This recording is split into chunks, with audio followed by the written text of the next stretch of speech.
Hello, everybody, and welcome to another edition of Big Blue Kickoff Live right here on Giants.com and the Giants mobile app. It's all brought to you by Cadillac, the official luxury vehicle of the New York Football Giants.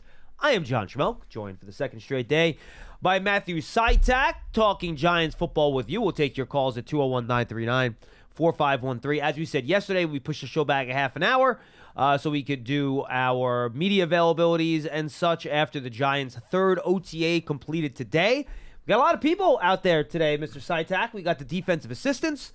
First, we got Brian Daboll. We got Kayvon Thibodeau. We got Brian Burns. We got Daniel Jones. We got Cordell Flott. So I will let you choose. Where would you like to start, sir? Let's start with Brian Burns. Sure, go ahead. What do you got? And I guess Burns and as well as Kayvon, because it's kind of hard to talk about one without somewhat mentioning the other one as well. And both guys were asked a lot about each other in their media interviews, for sure. Yeah, so there was actually one thing I noticed during practice that each of the guys during their media session then brought up as well, which is during practice, even in like the warm-up drills when the outside linebackers are off to the side, Brian Burns, Kayvon would do a drill first, Brian Burns would go right after, and you can see that they just compete every single rep that they're taking. Even in these warm-up drills, they are competing and trying to best each other. And while talking to the media after practice, both of them brought it up, how each one has been pushing the other one to try to get the best out of them. And, you know, I feel like a lot of the time you hear players say that, and at least sometimes it's talk, but you can literally see it is May 23rd right now, and you can see that those two guys are pushing each other every single rep, every single time they step onto the field, and that is just very encouraging to see because those two guys are going to be vital to the defense's success this season. Yeah, absolutely. And Brian Burns talked a little bit about how, you know, he's kind of taking the role that Hassan Reddick took with him when he was in Carolina, where Reddick was a young veteran and Burns was a younger guy, and he kind of picked up some tricks from Reddick and stuff like that, and now that Reddick's with the Jets, he's going to actually meet up with him in a couple weekends. They're going to get together, talk about things. And, you know, Kayvon said that, look, I'm trying to learn some of the, you know, I think he called them gems from Thibodeau, from Burns, rather, you know, in the meeting room, because, you know, Burns, he's only 26, but he's been in the league now for 6 years, right? It's 6 years. So, you know, he's learning some of those tricks from him. And, you know, the dynamic of Burns playing off Thibodeau, both of them playing off Dexter Lawrence. Kayvon Thibodeau talked about that too, where, you know, when Lawrence is pushing the pocket up, that affects how you're going to rush the passer. If Dexter's going to flush guys out to you on the outside, that adjusts the angle you're going to take on, you know, some of your pass rushes. So, yeah, I think it'll be interesting. You know, and we also found out when we talked to the defensive coaches that the edge players or outside linebackers, defensive ends in sub-package, which is basically, you know, 70% of the time anyway. You know, they've been working with Dre Patterson, too, in terms of their pass rush moves. So they have a good chemistry if they're running stunts and stuff like that. When last year they were with the outside linebackers at all times. Now they're going to be with the defensive line coach because, frankly, they act as defensive ends most times when you're in, you know, sub-packages. So just some interesting things there in terms of, you know, those guys trying to learn each other, you know, get along, compete with each other to your point, and make each other better as they move along here. Yeah, and I feel like almost every time I'm on the show, Coach Patterson comes up, and I can't help but rave about him. And I believe it was Kayvon that had a pretty funny quote about Coach Dre, saying he's been around for so long, he's sort of like the Mr. Miyagi or Yoda, which those are two pretty good you know, characters to be compared to if you're a NFL coach. But yeah, the fact that Dre Patterson is already working with these outside linebackers, that's only going to help Kayvon, Burns, you know, Azeez Ojulari, Tomon Fox, that whole group. I mean, we saw how much of an effect and an impact Coach Patterson had on Dexter Lawrence. I mean, I don't think it's a coincidence that Dexter Lawrence's true breakout began once in the first season that he had Coach Patterson as his position coach. So I was very excited to hear that Coach Dre is going to be working with that group as well, and I think he's just going to help bring out the best of those guys.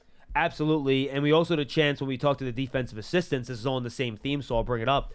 I had a chance to talk to Charlie Bullen. I'd only chatted with him briefly and introduced myself to him in the hallway. He's the Giants now outside linebacker coach, but also edge player. And he basically said Brian Burns has naturally taken over the leadership role in that room. He says he hasn't gone back and checked, but he thinks this is the only time he's ever had a position group where not one player was 30 years old in the whole group. And that's what you're looking at now with this very young Giant outside linebacker, edge rusher type of group. And he really thinks that Burns has taken over that natural leadership role. And, you listen to Burns talk, and he's, like we said, he's only 26. He's an old soul. The way he talks, he's very level.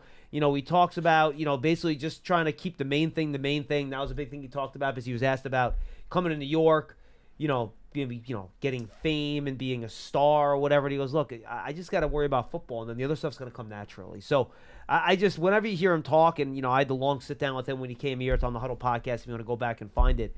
He just strikes me as kind of an old soul, and frankly, Kayvon a little bit too. I was pretty impressed. Yeah. Young guy, Mr. Miyagi. I bet you a lot of kids his age don't even know who Mr. Miyagi is. Very true. Right?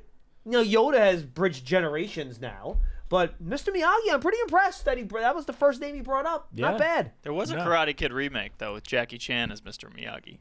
Oh, was his name in the movie actually Mr. Miyagi still? Yeah. Oh, I see. I was not aware of that.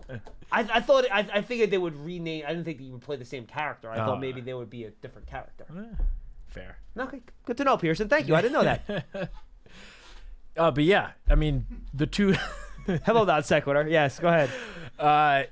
Those two guys couldn't agree more. They seem mature beyond their years. I mean, especially Kayvon. Kayvon is, what is he, 20, 22, 23?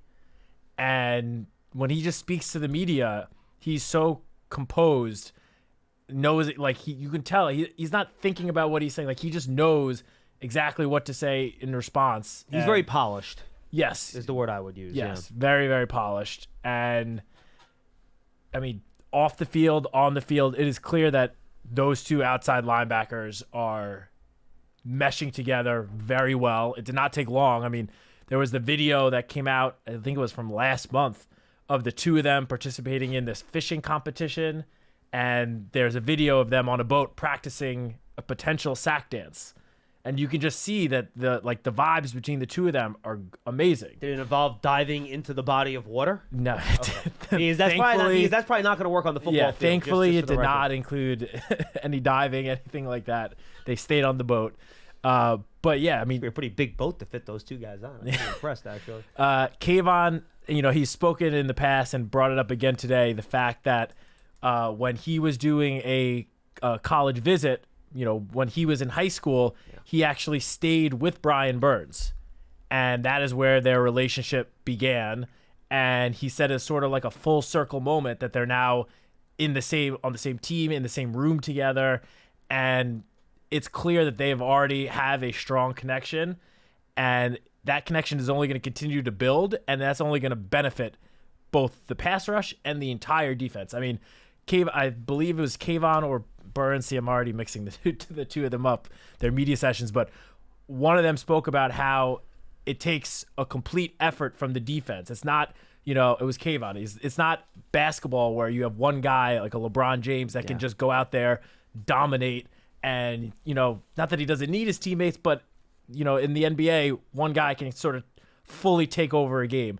In the NFL, while we do see that at times, it's a lot harder. It's really 11 guys out there that have to all be playing cohesively as a unit in order to have success. And he mentioned that the pass rush is only great if the backfield, the defensive backfield can hold up their end, and vice versa. No corner is going to get interception if there's zero pass rush, because the quarterback's going to sit in the pocket all day and wait for a receiver to eventually get open. So the relationship between those two already being so strong, with training camp not even for another 2 months away, it's going to really help both, the outside linebacker group and just the entire defense overall. Yeah, and both guys talked about how they kind of relish the idea of relying on your front four to get to the quarterback, and that's something that they will look forward to trying to do. Just sticking up front, I had a chance to talk to Dre Patterson a little bit before we got to Brian Daboll, and we'll get to Coach Daboll and the offensive guys in a second. But talking to Patterson, I tried to kind of fish out of him, and he actually gave me some really straightforward answers about what they're doing with that second defensive tackle spot. So, and as we've talked about, well, who's the 3 technique? Do you maybe then move Dex to the 3 if you put someone else in nose? And I asked him, my first question was, well, on early downs, you've brought in a lot of other big bodies like Phillips, you have Jordan Riley. On early downs, would you consider moving one of those guys in a nose and putting Dexter a 3 technique? He looks at me, he laughs, he goes, you trying to get me fired? You're going to take that guy who's this monster a nose tackle and nobody can block and take him out of nose tackle? No. On early downs, Dexter Lawrence is playing nose tackle. It's good. So easy, done. We know. Very good. Put it in stone. We know he's not moving there. And he basically said, look, and then we had a longer conversation. He goes, I've had a lot of different body types on early downs, be that second defensive tackle. I've had smaller guys. I've had bigger guys, and it works. So he said basically right now what they're trying to do is figure out what the fourth piece of that puzzle is on that defensive front when you're in the, when you're in that line, and who that other body is going to be next to Dexter Lawrence. Could it be DJ Davidson? Sure. Could it be Nacho? Sure. It depends on who's going to be there on early downs. If it's the odd man front with your classic 3-4 or your 4-3. So he says he's open to different type of body types there. He's not, we talked a lot at the draft trying to get that 290-pound upfield quick guy. He's not married to having a guy like that being that second defensive tackle or the 2 tackles next to Dexter when you're in your odd man front. If you're in base defense, or your second defensive tackle if you're an even man front. So I thought that was interesting. And then he said on later downs in the pass rush, you know who 3 of the guys are, right? You got Burns, you got Thibodeau. And then where you line up Dex can change. He can rush from the nose, he can rush from the 3 technique, you can move him around. Then you figure out, again, what's the fit in that fourth rush. Does Burns or Thibodeau maybe move inside? And then you have Ojulari as the other outside guy, and that's how you do it. So he says, right now, they're trying to figure out the combinations that work best in both those situations. But on early downs, at least, Dex is going to be the nose tackle. So you can put that to bed. Yeah, and that is obviously a very good thing for the defense. I mean, the last 2 seasons, Dex has led the league in pressures from the nose tackle position. And frankly, it hasn't been very close. Pro Football Focus, loved keeping track of that one specific stat. And every time they would, put a graphic out, it would say top most pressures from players lined up at the nose tackle position. Dexter Lawrence would always be at the top of the list, and the next one down would be about like 30 pressures below. Correct. So Dexter lining up at the nose tackle, that's only going to mean good things for the defense. Yeah, and we talked about how it was important for him to try to stick there if you could, and it looks like they're going to try to do that as well. All right, let's go to the offensive side of the ball. Actually, Cordell Flott spoke as well on defense. We should mention that very briefly. Not a ton. Cordell's not a big long talker. He gives very short, succinct answers. The one thing I took out, he said he's 177 right now, and he was 173 when he got here. So, gained 3-4 pounds or whatever it is since he got here. But he's excited. He goes, I'll play inside or outside, but he's excited. And you could tell his face lit up a little bit, kind of talked about facing the quarterback more when you're playing a little bit more zone, where you're watching the quarterback and be able to make more plays on the ball. It seems like something he's excited about. Yeah, I mean, you touched on the few things I was going to bring up. He mentioned completely comfortable no matter where they put him. He just wants to help the defense and help the team win any way he can. And yeah, when he was asked about the specific coverage under Shane Bowen, you could tell that he was excited for the opportunity to potentially pick up, a couple more interceptions this season. Yeah, absolutely. All right, let's jump now to the offensive side of the ball, and we can start with Brian Daboll here, because he said some things publicly that I was not able to say about what I saw in the first day of OTAs. It was just be very excited. It's not like to talk about it because thank you, Coach. So John Runyon's right guard right now. Jermaine Illuminor is left guard right now, which is what we saw throughout OTAs this week. And they're focusing on Evan Neal out at right tackle. He's not doing everything yet. He's still coming back from the ankle injury. But he's out there. So they're focusing him at right tackle to start, Runyon at right guard, Illuminor at left guard. So that's how with obviously Andrew Thomas at left tackle and John Michael Schmitz at center. So that would be your offensive line look right now. And I think, Daboll said they're trying to cross-train these guys in different spots. I think Aaron Judge is at home run, by the way. They're trying to cross-train these guys in different spots. But, at some point, if it works, they'll kind of try to focus in on these guys in specific spots as you get deeper into camp. Because this is right now as a teacher, as Brian Daboll pointed out, we should make this clear. This is not This is not the competition part of the offseason where guys are fighting for jobs right now. This is learning and teaching. So right now, that's where they have the guys focusing, and they'll, cross train as they go. Yeah, and I mean, that's exactly this time of year. It's best to just get guys reps at the different positions. I mean, I noticed Josh Azudu has been lined up sort of all over the offensive line so far this week, which is good. I mean, one of the biggest things that Coach Daboll has preached since he got here, and Joe Shane, is versatility. They want guys that can play, that don't just line up in one spot and that's it. They want guys that can sort of line up multiple spots all over and be able to help and ready to contribute any way possible. So, yeah, at this time of the season, this time of the year, I wouldn't hold too much into like where specifically guys are getting reps at, because they're trying things out now, and they're gonna eventually, once we get to training camp, those reps, as you said, are gonna count for a lot more than what these reps are right now. And by the way, it's not a surprise. Joe Shane said they were going to give Evan Neal another shot at right tackle. So this is kind of what we expected. I was wondering Illuminor right versus left side, Runyon right versus left. But when Runyon got here and I did the one-on-one with him and he told me, I'm kind of more comfortable on the right side, done. Goal. Yeah. Wherever he thinks he's best, Illuminor's done both sides enough where you feel you can move him around enough. So Daniel Jones spoke to the media today. They really, really, really tried to get him to say something negative about the Giants potentially drafting a quarterback. Daniel Jones could have been named to the NBA All-Defense team over the course of that press conference, did a really good job. Basically said, look, I believe his quote was, I wasn't fired up about the possibility, I think was as far as he would went, of the Giants potentially drafting a quarterback, which is such a Daniel way to answer that question. But otherwise, look, I can just worry about me, control what I can control, and when you're in the NFL at this level, you expect to always be competing for your spot. Nothing is given to you. So that's how he handled those questions, and no surprise, it's Daniel that he handled them as well as you possibly could. Yeah, I mean, he's been handling pressure from the media here since he got here, honestly, since his rookie season. So it didn't surprise me that he was so composed during that media session. He knew what some of the questions that were coming in terms of what happened on draft night and stuff. But yeah, I think he did a great job of giving the media somewhat of an answer, but then focusing on what's actually important, which is the fact that they didn't spend that first pick on a quarterback. They spent it on a number one receiver, a weapon that he is already growing a connection with. And that is something that while he wasn't fired up about the possibility of drafting a quarterback, he certainly was fired up about the addition of Malik Nabers, because that is someone who he knows is only going to help elevate his own game. Yeah, and the whole offense. And what I liked about when he was asked about Nabers, then Matt, he, obviously he brought up all the physical stuff, but he made a point to go out of his way. I think it was the first thing he said, how much he cares and he's working hard to learn the system. So, when that's you'll say that just to say it, but if that's the first thing out of your mouth before you start talking about what a physical freak the guy is, that to me means something, because that means he has made an impression on Daniel, that he is really trying to come in, learn this. He's taking it seriously. He's being professional about it.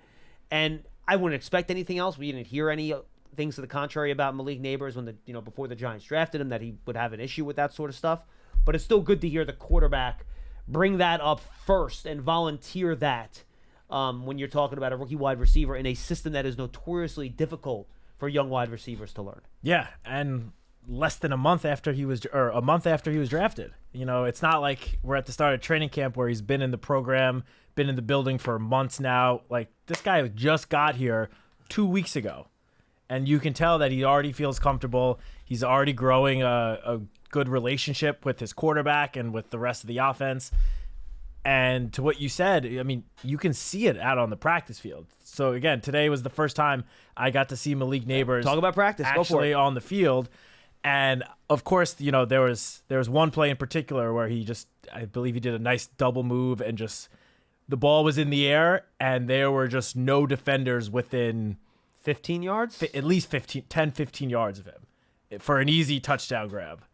And I mean, it just goes to show about the quickness and the speed that Malik Nabers has. But forgetting that one play, which was incredible, you can just tell every single play he's out there acting like a professional already, which I know, I say that and it sounds like something that should be a given, but especially for rookie wide receivers, that is not always the case. But Malik Neighbors, when he's out on the practice field already, he looks like a pro. He composes himself well.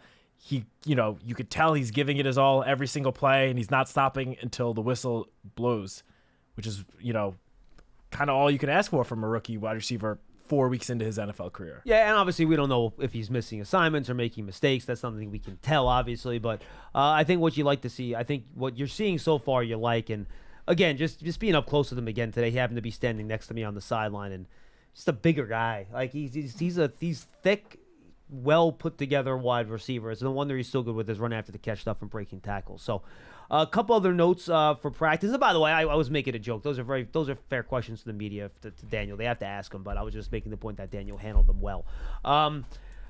In terms of what happened in practice, I thought the defensive front did a pretty good job getting in and around the quarterbacks. Of course, there's no contact, so there's not a ton of physical blocking and things of that nature. But I thought the defensive line did a nice job today. You had a little wheel route, or maybe it was a slot fade to Jalen Hyatt over the top. Nice little pass from Tommy DeVito. That would have went for a big gain. I like that. And I thought the secondary got their hands on a couple of footballs. Dane Belton had a chance at a pick, didn't quite come up with it, but he did knock it away. Deontay Banks, Hawkins had a couple of deflections too. So those are the things, Matt, that really stood out to me.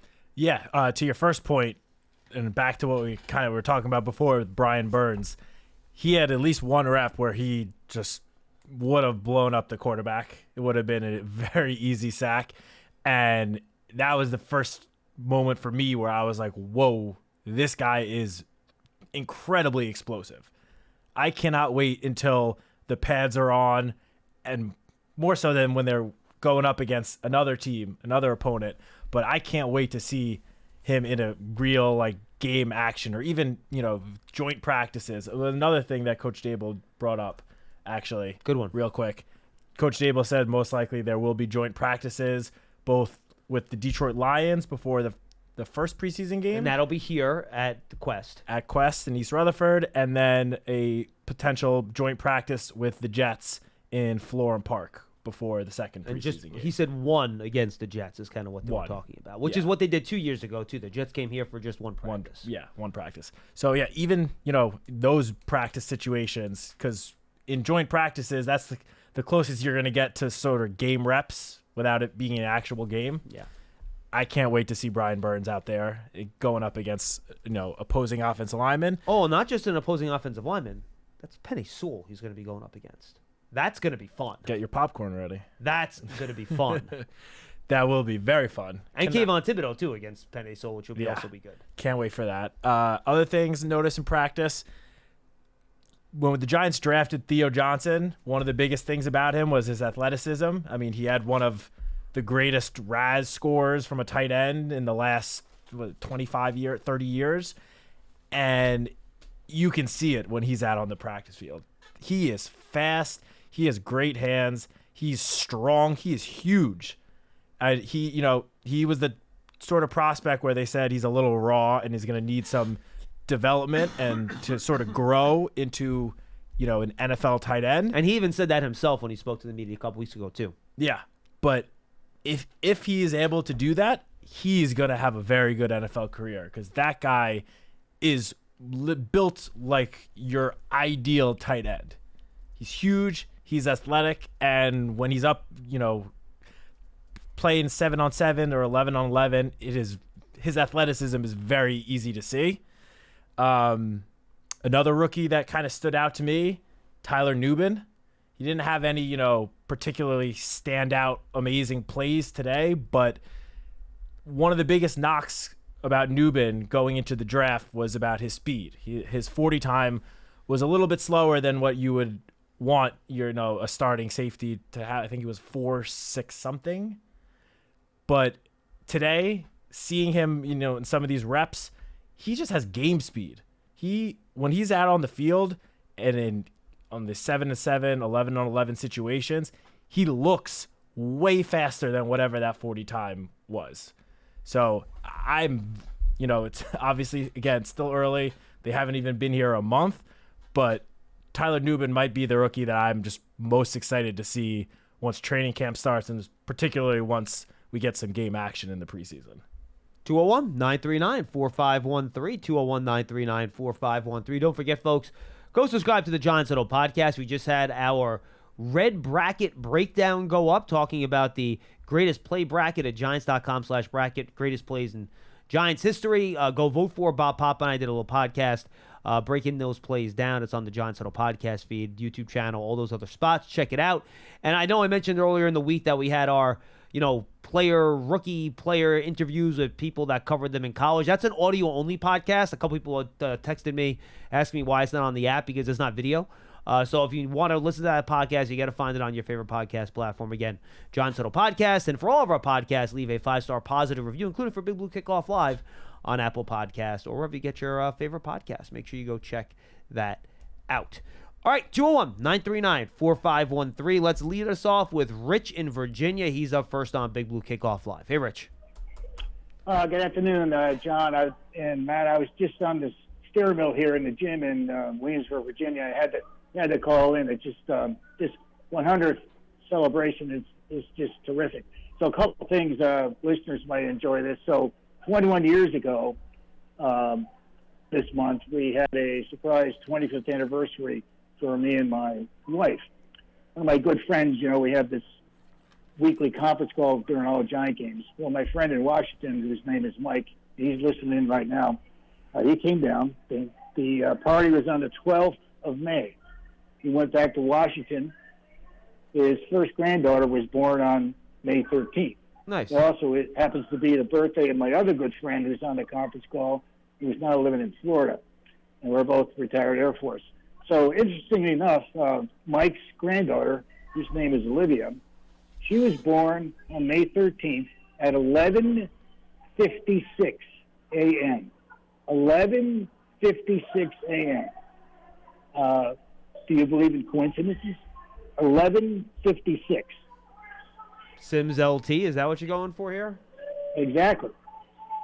Second thing is, I got a kick out of Hugo when he called in yesterday. I had to call him. Hugo only goes back to 78. Well, I go back to 61. And the two friends I mentioned, Mike and Ted, they go back to the 50s. And Bettino and I have discussed this for years. But I think Hugo hit the nail on the head. I think that dash to Megan in that Denver game in 1988 was the last time the Giants ran a successful screen pass. Because for whatever reason, and Bettino and I have gone around the world on this, and he says because the offensive line has never been athletic enough. If the Giants try to run a screen pass, no kidding. You can ask the old-timers, Len and Coach Marvin and Hugo and maybe even Charlie. They can't run a screen pass. They cannot run a screen pass. It's just amazing that any other team in the league can run a screen pass. If the Giants try to run a screen pass, it's either going to be Eli will throw it in the dirt, it'll be picked off, or it'll be a loss of 3. I mean, it's just uncanny. And anyway, that's my 2 cents. Love the show. Love this 100th year celebration. Just kudos to the Giants and the organization. Thank you, Rich. Appreciate the call. And look, screen passes are very much about timing, efficiency, working together.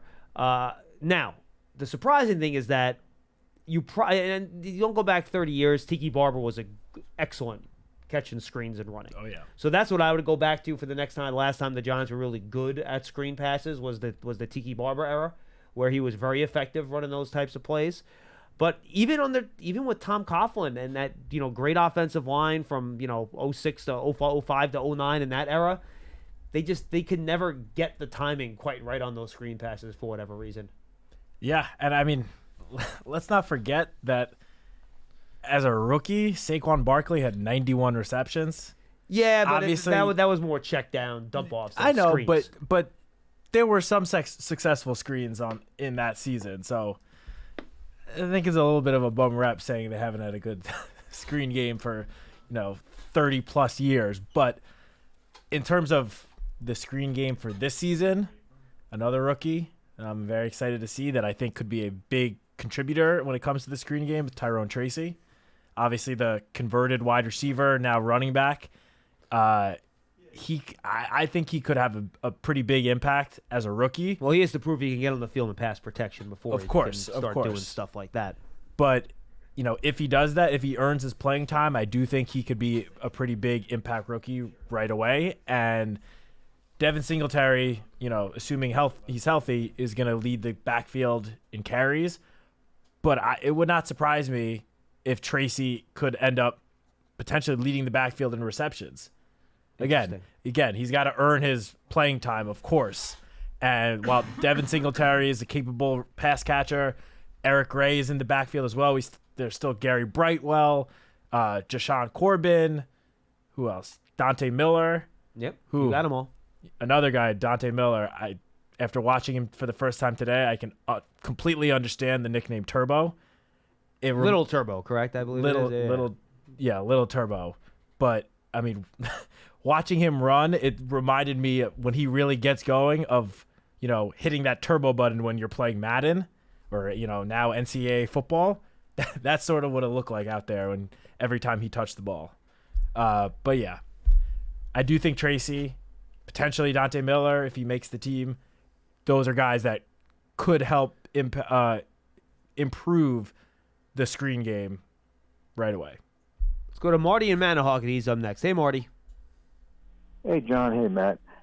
John, I was wondering, being as you have a bird's eye view there today, is Slayton out there? Is he on the field? Slayton has not been in attendance, no. And Brian Daboll did say that, so I'm once again able to repeat that safely. And Darren Waller has not been here either. Yeah. Okay. And are all the draft picks signed now?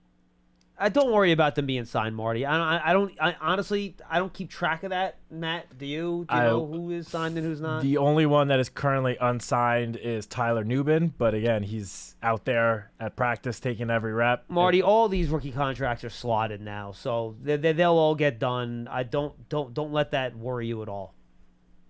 Yeah, no problem, man. All right, good. Thanks, John. I appreciate the call. And look, and Brian Daboll pointed this out in terms of Slayton. He's under contract. So whether that they work something out, who knows? But, I mean, eventually he'll be here. Yeah. I don't have much to add to that. I mean, he'll be here eventually. And again, he's been here long enough. He knows the system. It's not that big of a deal. Hugo in New Jersey's up next. What's up, Hugo? Well, guys, I wasn't going to call today, but once again, someone used my name, so that prompted me to dial in. Well, look, I'm not going to do any history today because we've done enough. We went back to the 1940s this week in world history, by the way. Yes. Not just history. But look, when I got off the phone yesterday, Matt referenced Andrew Thomas as a potential key leader on the team.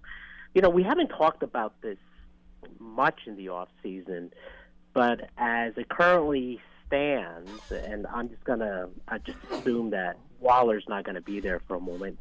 5 of the 10 captains the Giants had last year are missing at this point in time. Leonard Williams obviously got traded away. Adoree Jackson's not here. Saquon. Waller, Saquon, and McKinney. I think that's the 5. That looks right. Yeah. So the returning captains are Daniel Jones, Andrew Thomas, Dexter Lawrence, Bobby Okereke, and Graham Gano. Right. And by the way, I thought 10 was over the top. I think call it 5 to 6 probably makes a lot of sense. I think in addition to the returning captains, you guys mentioned maybe a couple of potential captains in Thibodeau and Burns, so they could be new captains, and then maybe somebody else on special teams. Not sure, but anyhow, and this brings me kind of to one of Joe Shane's comments after the draft when talking about Tyler Nubin. And he said he's a culture changer, which I found that language to be interesting because he could have said he fits right into our culture, but he didn't. He said he's a culture changer. and which kind of suggests that the Giants have a very open mind about continuous improvement to the culture, and it almost sounds like Tyler Nubin's already being not as a rookie, but at some point being part of that captain pool. Yeah, I would expect him to be at some point be part of that leadership pool. And remember too, you talk about culture. This whole defensive culture is new. You know, you could talk about the team culture, that's fine. Yeah. But the side of the ball has a culture ingrained in it too, and that comes from the coordinator. The Giants have a new defensive coordinator this year, so I think they are in a lot of ways trying to rebuild a culture on defense around what Shane Bowen's asking this group to do. But I think Matt hit it yesterday, because I think the most, there are captains, and then there are the more prominent vocal type captains. The guys who break down the team like McKinney used to do for the defensive side, and of course Saquon was the face of the franchise. So one interesting thing will be who'll step up this year and take on the more prominent leadership roles. I admire Andrew Thomas quite a bit, and I think he may be one. And then I don't think he's ever going to be. I don't think he's going to be a big vocal guy though. That doesn't strike me as Andrew Thomas as being that rah, bring everybody together and be that vocal leader guy. That was more of a Saquon thing to me than it was an Andrew Thomas thing. If I had to pick, that's a good question. Who would I? They're all kind of quiet. Yeah, I know. I'm trying to think who the vocal leader on offense would be, because Waller's really not that type of guy. Daniel's not that type of guy. Yeah. Devin Singletary's not that type of guy. Maybe Neighbors can develop into that kind of emotional, vocal type of spark plug. I wouldn't expect him to be a leader this early, but maybe he can kind of be that, just given his style of play, kind of that emotional spark plug. Like even a John Michael Schmitz, he's a real quiet kid. Like you don't have like that big, boisterous, vocal guy on offense right now. At least I don't think so. And even on defense, Okereke is more like an intellectual guy, is the way I see him. Yeah, I agree with that. And Dexter has a great personality, but he's not overly vocal either. So it's going to be very, very interesting to see how this evolves over the course of the year. I could see Dexter being an emotional leader more than a vocal leader, if you understand the kind of dichotomy there. I agree. He has that dog in him, right? But I agree with that. Anyhow, I'll leave it at that. Thanks for taking my call. I'll come up with more historical stuff for next week. Nah, it's all good, Hugo. Appreciate the call, man. I could see Thibodeau being eventually that, louder vocal leader on defense. I could see him taking that role. For sure. I mean, I wouldn't be shocked if he got voted a captain by his teammates as soon as this season. I mean, he's already – last year we saw more so than as his rookie year. He already started emerging as a pretty vocal leader. And now, as Hugo mentioned, half of the team captains from last year are gone.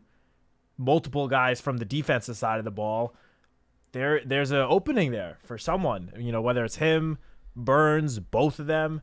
I wouldn't be surprised by either of them really stepping up. But I've been trying to find, and I just found it, why yesterday I kind of said this feeling about Andrew Thomas stepping up into that leadership role. It's because he was asked about it last month when the offseason workout program first started. And he said that he actually has thought about it. That read the quote. Yeah. So the whole quote is, a lot of the responsibility comes with that role, as in being one of the team captains, the voice of the team.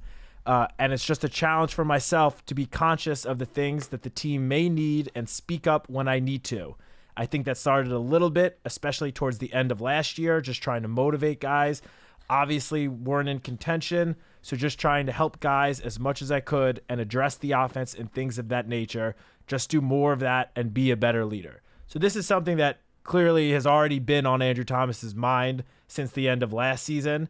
And, it's tough to tell right now because while there's some action going on in the field, especially when it comes to the offensive and defensive linemen, with no contact allowed, there's not a lot to be done. So I think once we get to training camp and practices start to get a little more physical, we'll really start to see guys begin to step up as those leaders.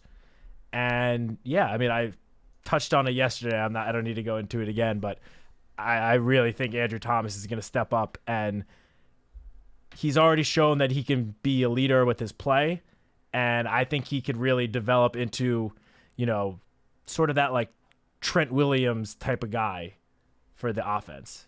Someone that's going to lead by example, play their heart out, play very good football, and also be one of those leading voices in the locker room. Yeah, and a big part of that is him staying healthy too, right? Of course. To make sure he's on the field for as many games as possible.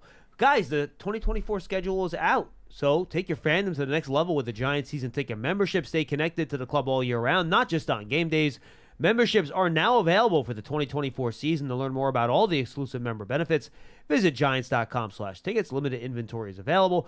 And while you're online, the Giants official connected TV streaming app, Giants TV, brings original video content and game highlights on demand and direct to Big Blue fans. Giants TV is free on Apple TV, Roku, Amazon Fire TV, smart TVs everywhere, and the Giants mobile app. Back to the phones, 201-939-4513. Scott, New Mexico is up next. Hey, Scotty. Hey, guys. First of all, Matt, I already believe Andrew Thomas is the best tackle, period, right or left, in the league right now. I think he's dominating. And I also agree with a point that you made yesterday about the scheduling. Until you play the games, each game is important. I'm sure, when the schedule came out, Minnesota was there, and everybody said, well, that's a sure thing, and it's never a sure thing. I've been following football for probably 55 years, and I remember when San Francisco came into the Giants Stadium with 11 guys missing and Nick Mullen at quarterback and beat the crap out of us. So I don't put any kudos on what kind of schedule you play. You have to play each game individually. And I hope that theme is certainly on Brian Daboll's mind, and I'm sure it is, that each game is important. In regards to what I wanted to talk about today, I wanted to talk about what the Giants, if you had to make an assessment, I have two questions. The first is they look on paper to be a really great team. I'm also anxious to see Brian Burns play, although last year he finished tied for 62nd in total pressures, yet you watch his tape in 2022 and he looks like nobody can stop him. So I was wondering if he had an injury in 2023. His snaps were a little bit down, Scott. That was a big part of it. Okay. Because frankly, the Panthers were terrible. They were bad, and they didn't have the lead a lot, so there weren't as many pass rushing opportunities. If you look at his rates, they weren't that far off from where he was before, even if his total number of pressures were a little bit lower last year. Okay. So my main question is this. As you assess the Giants, two things. What do you think is missing that makes them, I wouldn't say not as good, but comparable to the other three teams in the division? Because the best way to make the playoffs is to win your division. All three teams, Philadelphia, Washington, Dallas, have made improvements. They've gotten good players. The Giants have gotten obviously good players too. But if you had to make an honest assessment, is there anything missing, do you think, from the Giants that puts them on the same level as those three teams? And then secondarily, can the Giants, with the current roster, if Daniel Jones, with the caveat being he's going to be healthy for the year, do they have all the players they need, or what particular player might be missing that they think they need to have? Because they seem to be fairly complete as I'm looking at the roster right now. So what do you think they need, and then are they comparable to the other three teams that have made improvements in their rosters? And that's the only question I really had, and I'll take your answers off the air, guys. Thanks. Thank you, Scott. In terms of what they're missing, I mean, I still think, we've talked about this before, and then we can circle back to the rest of the division. I think, experience at that second outside cornerback spot, and a guy that has, more of a track record than Flott does. So he was a high draft pick. You hope that he can develop into that role and do good at it, but we don't, you don't have an Adoree Jackson sitting over there or Deonte Banks sitting over there, even, just 1 year, but still. So, I mean, that we talked about the three technique pass rusher a little bit, and, we don't know what's happening at tight end with Waller.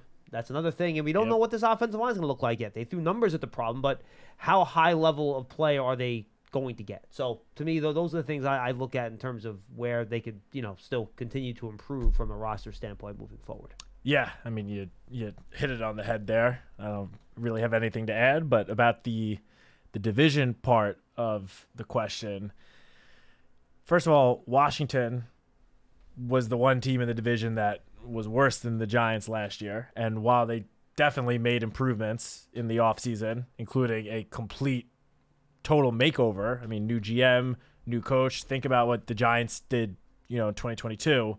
That's what Washington just went through, but even more so because they also drafted a rookie quarterback second overall. So, I expect Washington to be better, but how much better than last year? That I don't know. I still think there's definitely a gap between Washington and then Philadelphia and Dallas. At least about Philadelphia, I mean, I would say their biggest strength, and it's been their biggest strength for years now, is they just dominate in the trenches on both sides of the ball.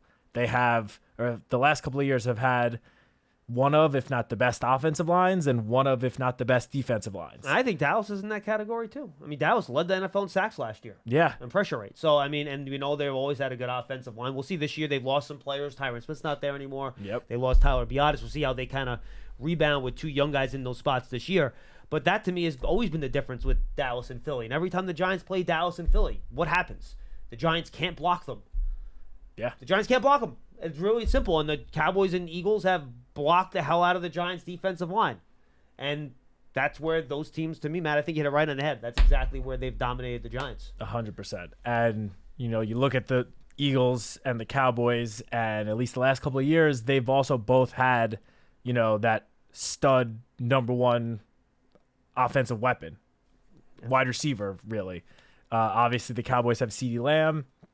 The Eagles have A.J. Brown along with Devontae Smith.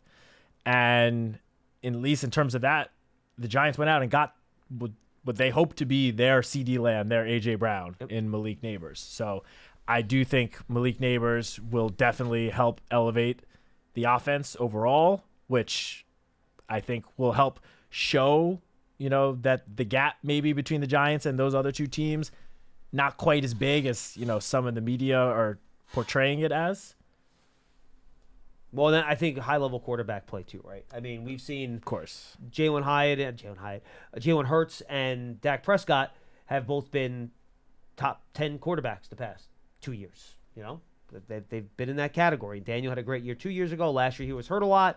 Can he play as well as Hurts and Prescott has over the last couple of years when they're at their best and they're making Pro Bowls? They're making, Dak Prescott was second in MVP voting last year. People like to poo-poo that because he hasn't won many playoff games. He was second in MVP voting. He was voted as the most valuable player in the NFC. The only person he was behind was Lamar Jackson. Yeah. So he had a great season. Great season. So can you get that level of quarterback play? And again, I think Jalen Hurts, a lot of that's the running part of it. I think he needs to be more consistent as a passer still. But still, can you get to that level of quarterback play and health at the quarterback position, frankly, because Prescott and Hurts generally don't miss many games. They just, even if they're hurt, they just play through it because they're gigantic, tough guys. And Daniel, for the most part, has done that too, except when, tear up your knee, your neck, it happens, right? So I think that's the other thing that separates you, right? Besides winning up front, can you get the health and the consistent level of quarterback play week in, week out? And honestly, I think those two are obviously very connected. Oh, yeah, sure. I mean, if you put Jalen Hurts or Dak Prescott behind, the offensive line that Daniel Jones played behind last year, or even any of the quarterbacks for the Giants played behind last year, they aren't having as successful of seasons as they had. I mean, a big part of their success has been the very strong offensive line play in front of them. And obviously the Giants, as we just touched on, they went and spent money to improve the offensive line. They spent most of their resources in free agency in their protection up front. And they did that in hopes that it'll help elevate the quarterback play from Daniel Jones. And I mean, Daniel Jones had a good season 2 years ago, and it was behind an offensive line that, while better than last year, still wasn't, an amazing offensive line. No, it was slightly below average. Yeah.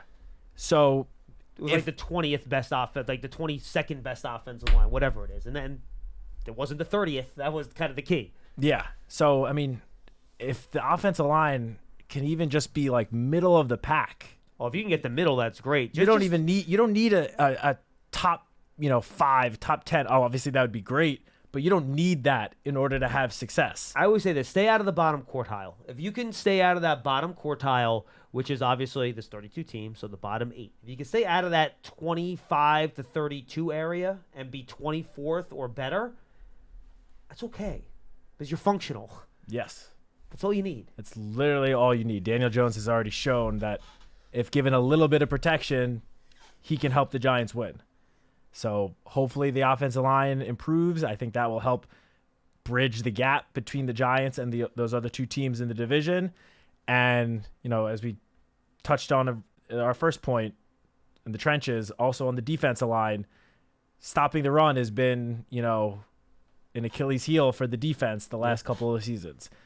If they can improve in that regard, both trenches, then the gap between the Giants and the Eagles and Cowboys is going to be a lot smaller than what people are, portraying it as at this moment. Yeah, Dallas had losses over the offseason, right? They didn't add anyone really. No, they didn't. They didn't have any money. They signed, I think, one free agent of note, Eric Hendricks, a linebacker, and that was replacing Leighton Vander Esch, really. Correct. So, I mean, they really did not add much. I mean, they had a strong draft. When you have Dak Prescott, CeeDee Lamb, and Micah Parsons all hitting free agency in the next 3 years, you have to conserve your money a little bit because they're going to make an awful lot of it. Yeah, I mean, Dak Prescott especially.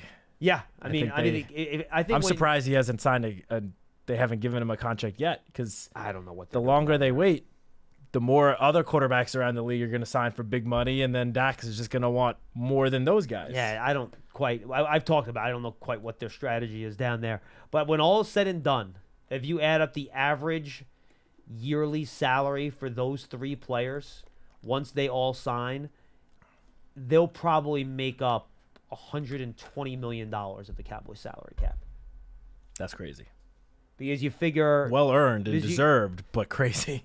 I mean, it's just hard to manage the rest of your roster, right? I mean, yeah. Because you figure CeeDee and Micah are both going to make at least 30 each. Yep. Right? CeeDee, especially after his season. And Prescott last year. is minimum 55. Yeah. Right? Goff just got 53. Dak's better than he is. I think he is at least. I think he's going to push for 60 I agree. Plus. So I figure then I 55, 30, 30 is minimums for all 3. That puts you at 115. And then you can go up as high as 130 between the 3 of them, depending on where those things land. So, 100%. So, those guys are going to get paid, and then you have to figure out what the rest of your roster looks like after that. So, It's a good problem to have. Look, when you have to pay your own guys because they're so good you can't let them leave, that's a problem all teams want to have. Yes. But it certainly does hamstring building your roster in other ways when you have so much money dedicated to a few, albeit awesome players, but again, there's only so much money to go around here. Yep. Jeff in Maine, he'll wrap us up today. Jeff, what's going on? Hey, afternoon, gentlemen. So it's looking like the kickoff return game is going to have a lot more importance this year. Who would you say our leading candidates to return kickoffs would be, and would you include Gary Brightwell in that group? Yeah, I think all the running backs will be involved in kickoff at this point. Maybe not Singletary just because did he do kick returns in Buffalo at some point when he first started? I have to look that up. I don't quite remember. That I'm not sure. But yeah, I think all the running backs will be involved in that. I think Tyrone Tracy will have a chance to be a big contributor there. Eric Gray, I know he had trouble catching punts last year. I don't know what they would think about him as being a potential guy on kickoff return. Those would be the guys I would think about. Maybe could you think about a Wan'Dale Robinson? Gunnar Olszewski could be in that mix too as the guy who's kind of in. Isaiah McKenzie? That's a good one too. Another one of those smaller, speed guys at wide receiver. Those are the guys that I would mostly think about, right? I don't really know who else would be in the mix. Well, I've been thinking about this. What if you have a situation where it's toward the end of the half or towards the end of the game and you're in dire need of a big return?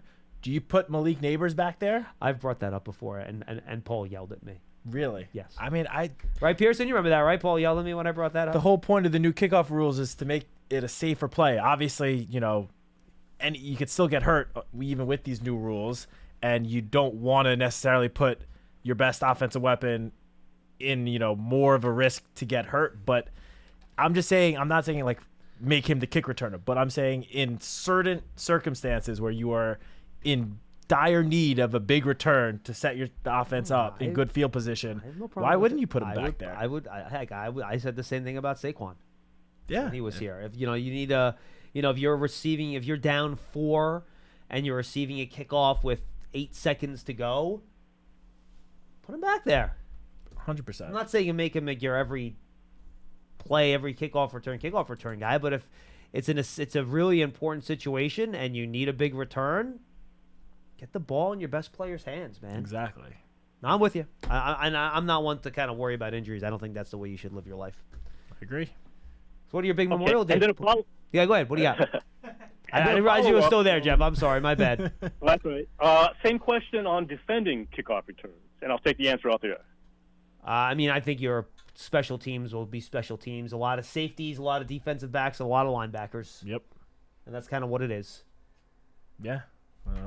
You want your best tackles. You want guys that are fast, and you want guys that are physical. So I think those are the guys that kind of make up that group. Maybe, one of your bigger – Bryce Ford-Wheaton was the guy that did a pretty good job on specials last year in the summer. He's a bigger guy. Gary Brightwell's always been again, running backs, right? Fast, physical, position group, and guys that can tackle. So those would be the guys I would think of. And Carter Coughlin has obviously been a successful special teams player the last couple seasons. I feel like they drafted Darius Moiseau mainly for that. Oh, he will absolutely. Yes. He will be a core special teamer, Pearson. No question. 100%. Yes. I mean, especially Cam Brown is no longer with the team. He signed, I believe, with the Miami Dolphins. So and Cam Brown was up there with Carter Coughlin as probably the 2 best special teams tacklers the last couple of seasons. I mean, would you shock you if Tyler Nubin lined up with the first group of special teamers in game 1 of the season? Would not shock me at all. Andrew Phillips is a physical player too. They like his physicality. I wouldn't be shocked if he was out there. Yeah, we've seen McLeod have a successful time. He'll be a staple. In special teams. Yep. Gunner. Yeah. So again, those few positions that you just mentioned, it's going to be a collection of guys from those positions. It's a little tougher to name specific players. It's not like the kick returner where there's 1, maybe 2 kick returners. Right. A little different when you're on the other side of the kickoff. But yeah, it's the same guys that have been on those units the last couple of seasons that are still with the team. They'll most likely be out there again this season. Yeah, I wonder if you might get a couple more bigger people on kick coverage because they don't have to run as far. So could you maybe put more linebackers? Could you put like Boogie Basham on kick coverage because he doesn't have to cover as much ground? He doesn't have to sprint down there as far. Could you put Tom on? I think Fox might have done kick return anyway, to be honest. Kick coverage, to be honest with you. But could you? I'm not saying like Dexter or something like that.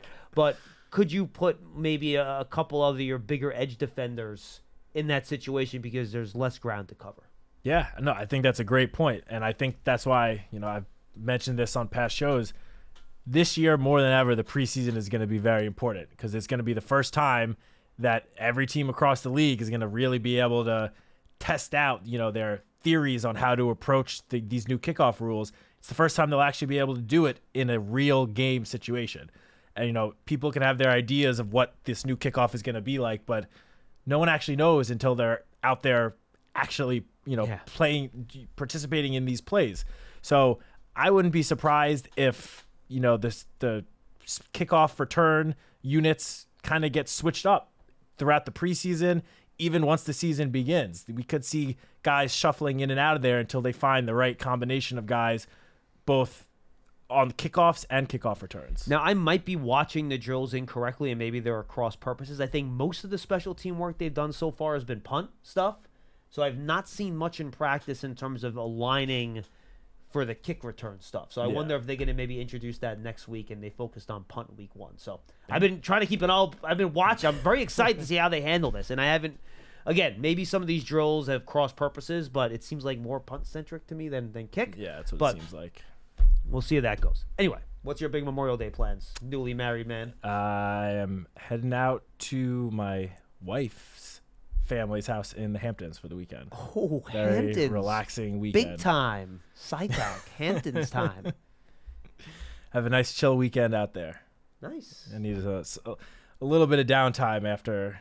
So my wedding was the week before the draft. I had my wedding, the draft, which is our craziest weekend of the entire year, and then one of my wife's good friends got married in the Bahamas the following weekend. Oh, wow. So I was literally in the Bahamas for maybe 30 hours, but Friday to Sunday, and then got back and immediately left for Japan for the honeymoon. So I've been on the go for about 5 weeks now, and I'm very much looking forward to a weekend of just doing absolutely nothing. I've never been. What does one do in the Hamptons? I mean, it depends. I like to go out there and I like fancy parties and such. Maybe back in my party days, maybe. Now, no. Now I go out there, sit by the pool. Okay, maybe there's a pool go out involved, for okay. maybe go out for a lunch or a dinner. Aren't there tomatoes and the big Hampton tomatoes? Is that a thing? I think that's a thing. That's a thing, right? Yeah, Hampton tomatoes. Go sit on the public beach. Okay. But yeah, this is gonna be a chill weekend for me. What about yourself? I think I'm taking the daughter to Great Adventure tomorrow. Oh wow. Yeah, That's exciting. We did like a trial run to Sesame Place like a month and a half ago, and she had a great time. Okay. So I decided it was time to rip the Band-Aid off and do Great Adventure. So That's awesome. So yeah, I think we might do Central Park Zoo another day this weekend. So that'll be fun. Love that. Highly recommend it. And I don't know if I want to squeeze in another big third thing because I might just lose power and just pass out somewhere. But I think that's a pretty full weekend. Yeah. Sounds like a great weekend. You got a wedding, right, Pearson? Who's getting married? My friend Jack.